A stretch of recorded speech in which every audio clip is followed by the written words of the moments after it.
I'm always impressed at just how much stuff is needed to be a traveling freeride skier. And now I'm pretty much equally as impressed how much stuff is required to be the traveling parent of a baby. At just 2 months old, Mae's already ready for her first trip on the airplane. Soon she'll be off to college. Little does she know we're actually spending her college fund as we speak.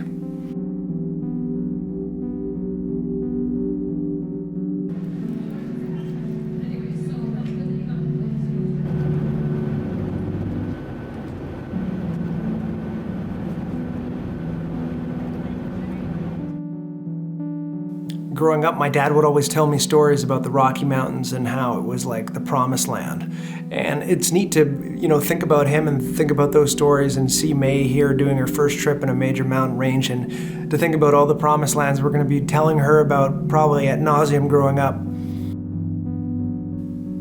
And even though she's not going to be able to see this one technically all that much, we're going to take lots of pictures for her and we're going to enjoy ourselves, because the reality is I think the travel is more about us in a way, and about trying to make the most of our time with an immobile baby who enjoys the forward momentum of vehicles.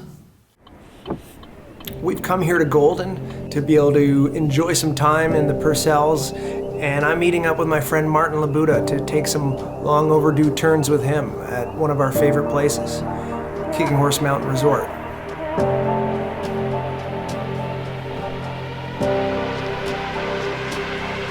And lucky for us, it's been snowing a lot.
Babies aren't always the simplest to travel with, as many parents know, but it's kind of like skiing in that sense for me, that unexpected challenges arise and you just need to learn how to deal with them. Whoa, baby!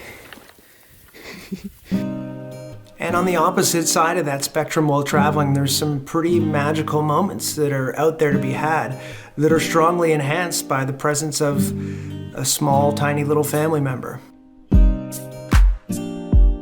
So we're going to continue to do what we do, and she's going to continue to do what babies do, which is basically live on the brink of chaos. So it should make for a real interesting first season as a family.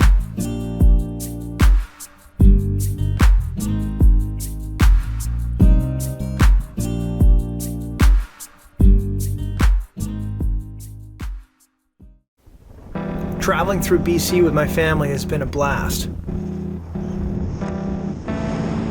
Oh, yes. Fresh. Fresh. Fresh.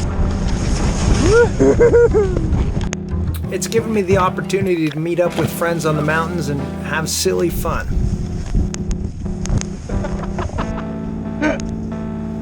But my main travel partners are my family, and they're keen to push on, as am I. So we're saying goodbye to Canada for now, and we're heading over to Europe. Switzerland is so ridiculously beautiful to drive through, it's almost distracting, actually. And for us with a baby who loves the car, it's the perfect place to do a road trip and to drive around.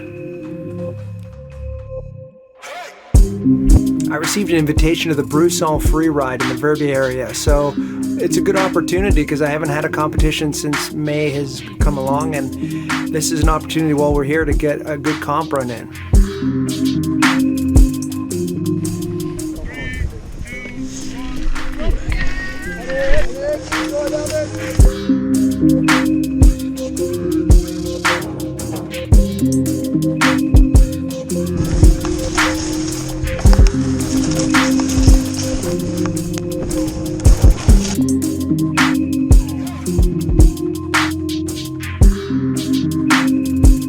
I was definitely a little bit rusty, but it felt good to get back in the game, and it's always awesome to participate in these events. They're truly international events with riders from all over Europe.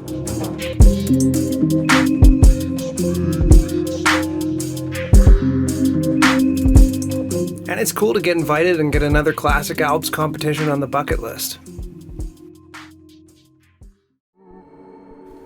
While I was competing, Tracy and Mae were able to discover a little something else about Switzerland, that it's an epic place for stroller walks, largely because it's possible to walk through some of the most dramatically located towns and villages that you could ever imagine.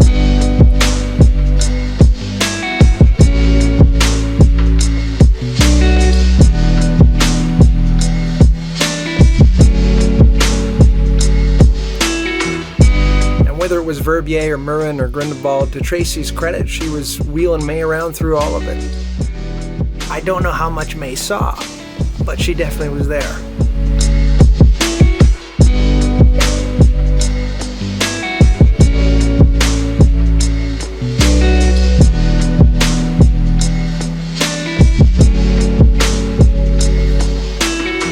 And having her along on this trip for both of us, I think, has been pretty incredible.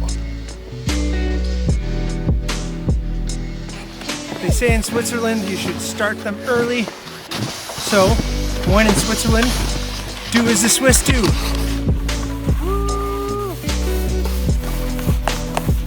Even though she's not going to remember any of it, we will. And she'll get to see the video someday.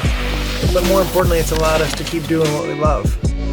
Being in the mountains, traveling, and shredding.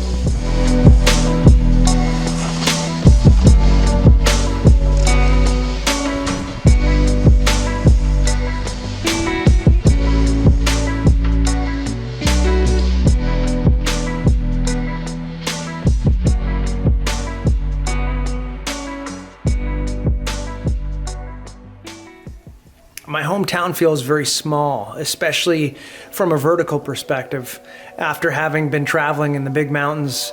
But to come back here in the middle of the winter is always fun because it's where I grew up and it's where I learned how to ski. And it's always a little bit low-key in the winter here.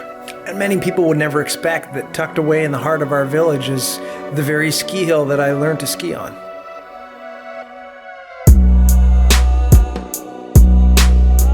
It's a very small ski hill by any standard, but for families or young children, it's the ideal place to come and learn how to ski.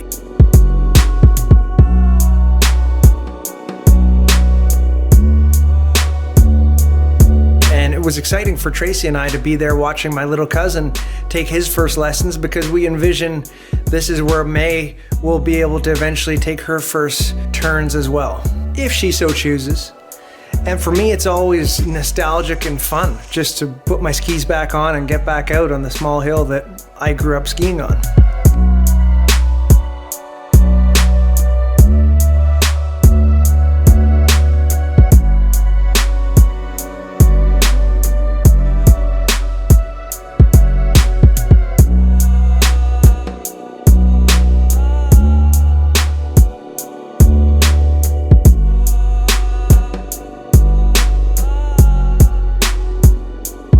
Sometimes the hills are so quiet here, you wonder if this place is even going to be around for Mae's generation.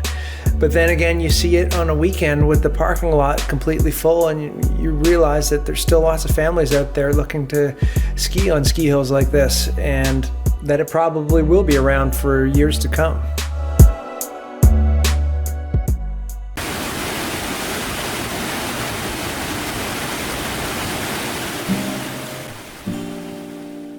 It's the tradition of many East Coast skiers to come ski at Mount Washington in the springtime to get the last remaining bits of snow on Tuckerman Ravine. And now it's a family tradition as well. Works. Have a good one.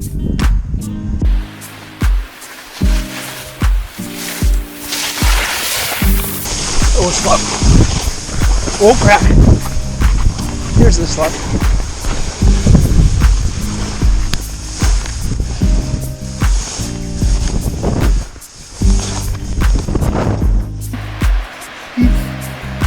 You having fun?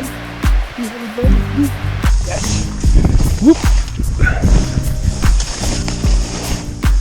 Tracy hiked up here with Mae when she was pregnant last year, and it's very cool to see Mae get back up here again, but to be able to see it with her own eyes. And that's somewhat been the narrative of this first winter season. It's been about trying to continue to explore winter in the way that we love to, and at the very same time to let Mae discover the world.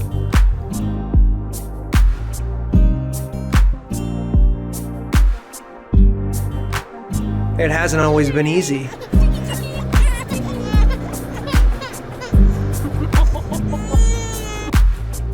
But I think so far so good.